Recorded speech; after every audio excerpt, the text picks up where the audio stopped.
Hello students. तो आज आप पढ़ेंगे लॉज ऑफ मोशन में वृत्तीय गति सर्कुलर मोशन। क्या पढ़ना है? Circular motion. क्या होता है वृत्तीय गति? तो वृत्तीय गति से तात्पर्य वृत्ताकार पथ पर गति से है। ये वृत्त पर जब कोई कण गति करता हो तो उसकी गति वृत्तीय गति। तो वृत्तीय गति विभिन्न प्रकार की गतियों में से महत्वपूर्ण गति होती है। किसी पंखे की गति कृत्रिम उपग्रह पंखे की गति जो है किस कृत्रिम उपग्रह की पृथ्वी के चारों ओर वृत्ताकार पथ पर गति, धागे से बंधे पत्थर की किसी अक्ष के चारों ओर की गति, सूर्य के चारों ओर ग्रहों की गति आदि वृत्तीय गति के उदाहरण हैं। तो वृत्तीय गति का अध्ययन करने के लिए निम्न राशियों की जानकारी होना आवश्यक है। भाई आपको ये जानना जरूरी है कोणीय विस्थापन क्या होता है, एंगुलर डिस्प्लेसमेंट क्या होता है। भाई तो देखिए क्या है, निश्चित अक्ष के सापेक्ष निश्चित समय अंतराल में किसी कण की कोणीय स्थिति में परिवर्तन को उसका कोणीय विस्थापन कहते हैं। क्या है? निश्चित अक्ष के सापेक्ष निश्चित समय अंतराल में किसी कण की कोणीय स्थिति में परिवर्तन को उसका कोणीय विस्थापन कहते हैं। अब देखिए, माना कि किसी समय t1 पर कण की कोणीय स्थिति θ1 है और t2 समय पर कोणीय स्थिति θ2 है, तब कोणीय विस्थापन क्या बदलाव होगा? ये कोण POP, P1 O P2 अभी चित्र से समझेंगे तो अच्छे से समझ में आ जाएगा। यहाँ पे देखिए चित्र में क्या दिया गया है। भाई ये एक वृत्तीयकार पथ है जिसका केंद्र O है। अब यहाँ से मान लो पहले P1 स्थिति पर कोई वस्तु था। भाई यहाँ से पहले P1 से वो चलता है P0 से P1, तो कितना मान लो θ1 कोण घूम गया। तो इस स्थिति में T1 टाइम पर वो यहाँ पहुँचा। फिर बेटा फर्दर वो आगे बढ़ता है। तो अब हम यहीं से देखते हैं, ये मान लो T2 समय, यहीं से T2 समय बाद P0 से P2 पर पहुंचा। तो ये मान लो कोण कितना घुमा? θ2। तो अब अगर हम बात बेटा करें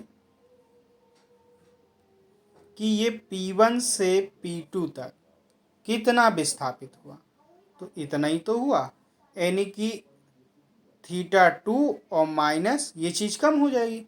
तो डेल्टा थीटा जो आ गया बेटा वो θ2 माइनस θ1। यही तो बेटा क्या है? कोणीय विस्थापन है। इतना ही तो विस्थापित हुआ, इतनी दूरी ये चली तो विस्थापित हुआ। ये भाई जितना वो चलता है वो विस्थापन।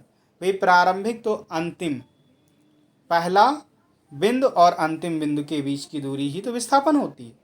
और ये कोण में, क्योंकि यहाँ पे कोण ये विस्थापन हो रहा है इसलिए कोणीय विस्थापन हो गया। और बेटा इसका मात्रक जो होता है रेडियन होता है, याद रखेंगे आप लोग। क्या होता है? रेडियन होता है।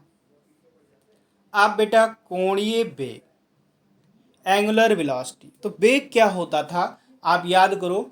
विस्थापन परिवर्तन की दर।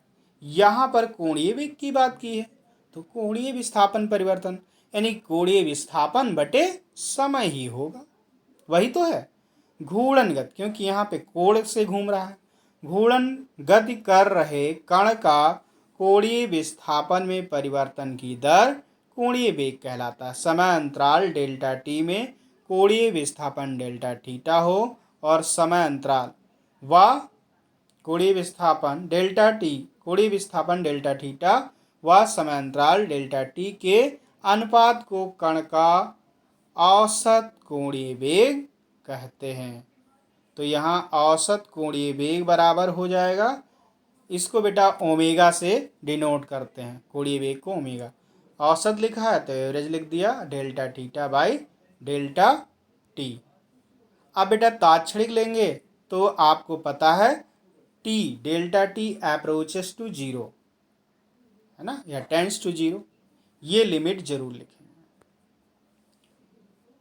क्योंकि ये क्षणिक है। बिल्कुल उसी समय किसी क्षण टी पर कोणीय वेग को तात्क्षणिक कोणीय वेग कहते हैं। अब तात्क्षणिक कोणीय वेग बराबर क्या हो जाएगा बेटा, ओमेगा इक्वल्स टू ये भाई limit delta T tends to zero और डेल्टा थीटा अपान डेल्टा, और ये जब ऐसा करते हैं तो आपको पता है यहाँ डी आ जाएगा और यहाँ डी टी, तो ओमेगा बराबर D theta by D T, ये समीकरण 2 हो गया।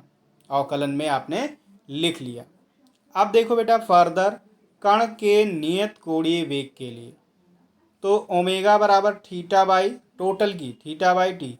अब अगर पूरे की बात करें, पूरे के, तो टोटल कितना घूमेगा बेटा, 2 पाई ही, तो 2 पाई और एक चक्कर लगाने में समय, तो वो बेटा आवर्तकाल होता है कैपिटल टी, तो यहाँ 2 pi by T, omega equals to 2 pi by T आ गया।